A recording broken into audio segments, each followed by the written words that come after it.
been over a month since Metroid Dread came out. I've had a chance to really dive in, think about the game from a gameplay perspective, but also from a music perspective. I've got a lot of thoughts.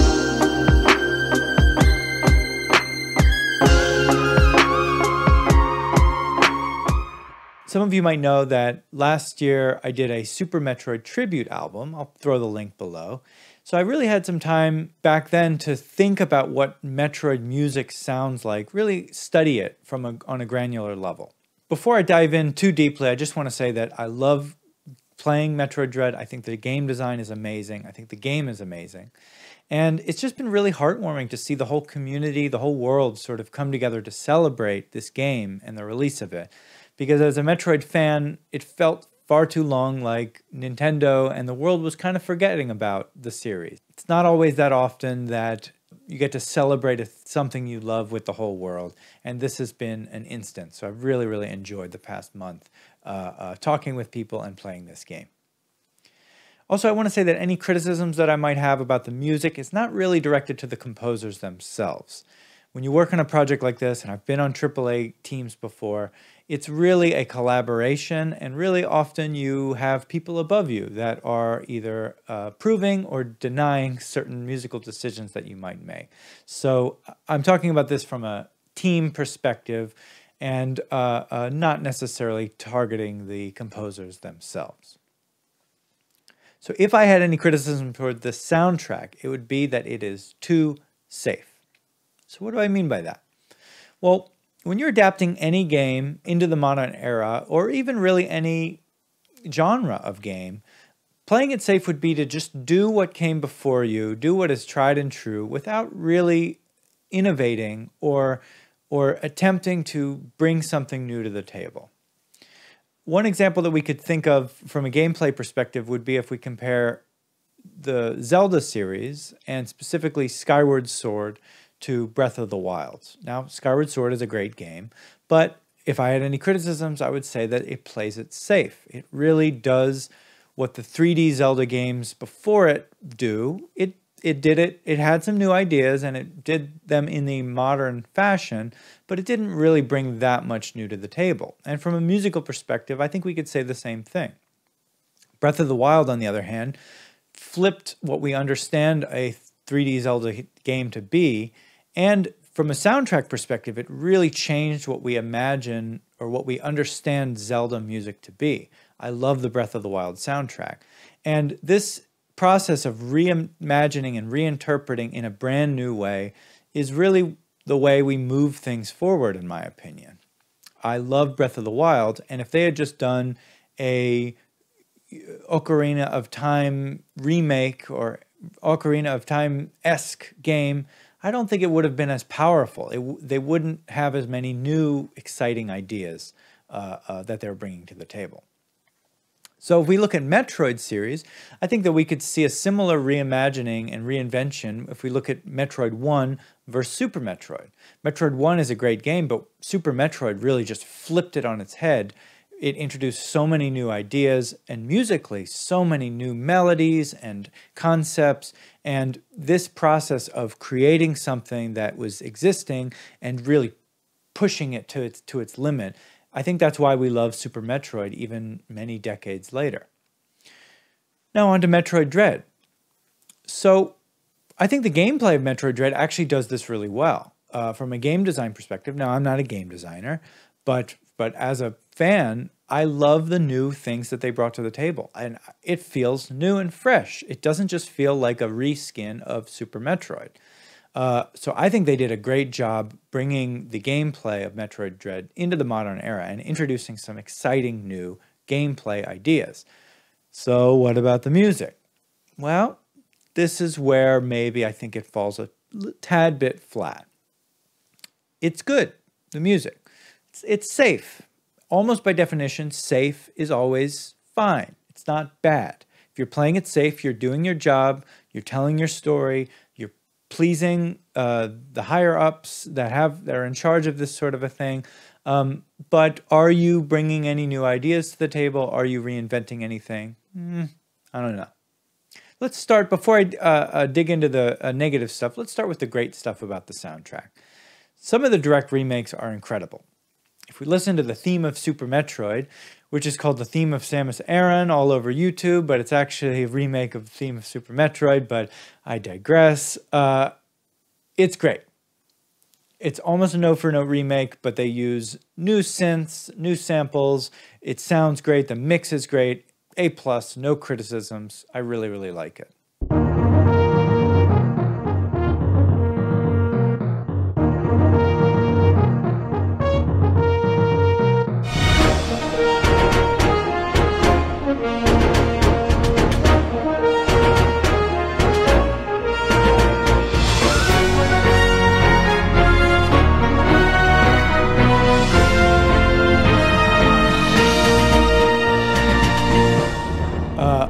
Similar to that is the save theme. Sounds great, good work, evokes Super Metroid in a great way.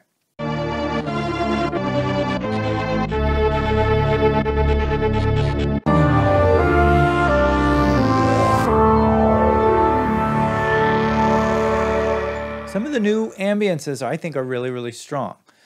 I love some of the world ambiences. There's some cool audio design. Just some strong work all around for some of these new ambiences.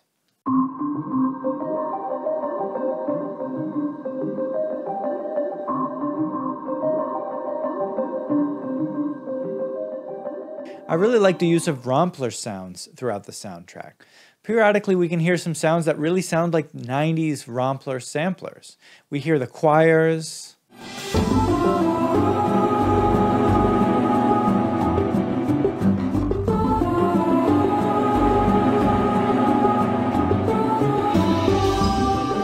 We listen to the strings in the boss battle.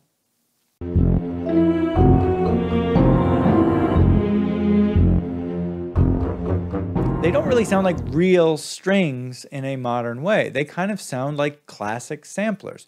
I don't think they're supposed to sound real like live players played them. I think the composers made a really good choice, understanding that Super Metroid soundtrack has this sort of rompler character to it, and they wanted to evoke that in a modern way. I really like that. That was a good decision. So where's the room for improvement? Well, one thing that, and this is a personal thing, I'm not a huge fan of the buzzy FM synth sound.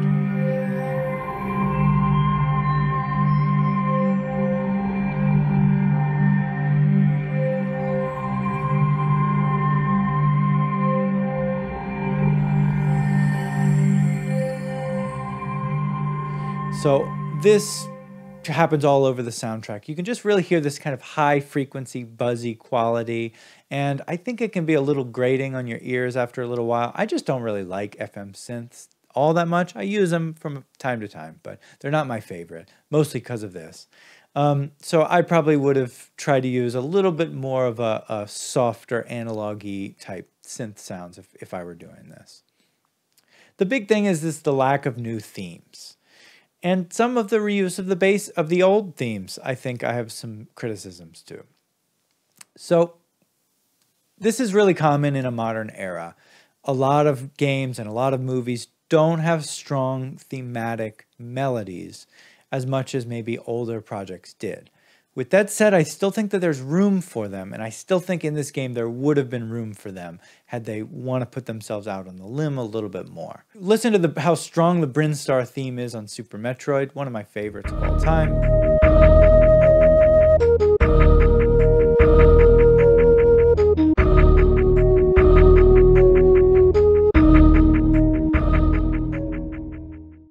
And I think they remade it pretty well.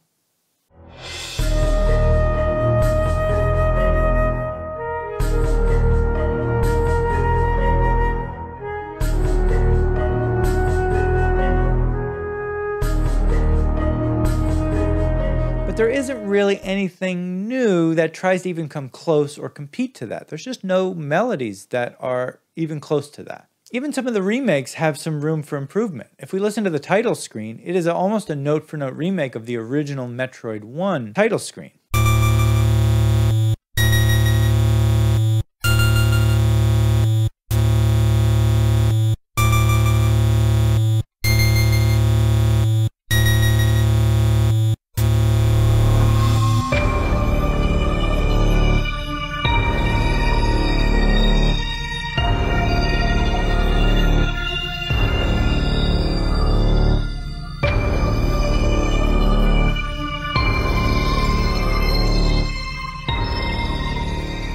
But even the Metroid composer originally in 1986 knew that this was a little bit of a oppressive sound to hear over and over and over. So he introduced a B section about 30 seconds into the piece.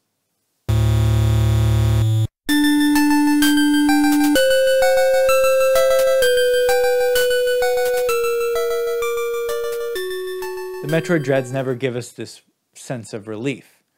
Now I know you might say, well, Metroid Dread is supposed to be oppressive, that the world is supposed to feel scary, and okay, fine. But I think there's a fine line between giving the audiences the emotion that you're trying to do and irritating them. And I think as composers, we need to constantly be aware that we can be, especially with tension sounds, we can be overly annoying or overly grating. Here's an instance where, as a composer, I think they could have been a little bit more on the other side and given their listeners a little bit more of a sense of relief. So, to sum it up, Metroid Dread is an incredible game. The soundtrack to Dread is fine. There's some moments that are really, really strong, and some moments I think that there's some room for improvement. It's not bad. It's not incredible. It's fine.